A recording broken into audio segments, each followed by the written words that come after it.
শ্রমিকদের বিভিন্ন দাবি নিয়ে কংগ্রেসের অল ত্রিপুরা অসংগঠিত শ্রমিক সংগঠনের পক্ষ থেকে সোমবার আগরতলা শহরে এক মিছিল সংগঠিত করা হয়।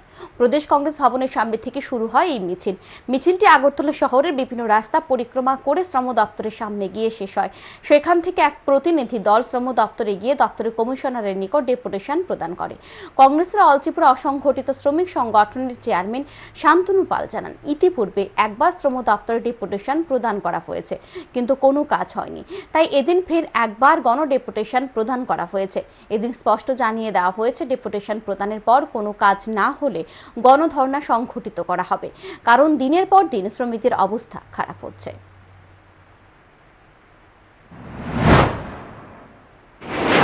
শ্রম দপ্তরে ডেপুটেশন দিয়েছিলাম, কিন্তু তারা আমাদের আগে ডেপুটেশনের পরও আমাদের কোনো কিছু তারা করেনি। আজকে আমরা ডেপুটেশন দিচ্ছি আবার, এবং আমরা এই ডেপুটেশনের মাধ্যমে ধর্ণা দেওয়ারও ওদেরকে প্রতি যাব। কারণ হয়েছে দিনে দিনে শ্রমিকদের অবস্থা খুব খারাপ হচ্ছে।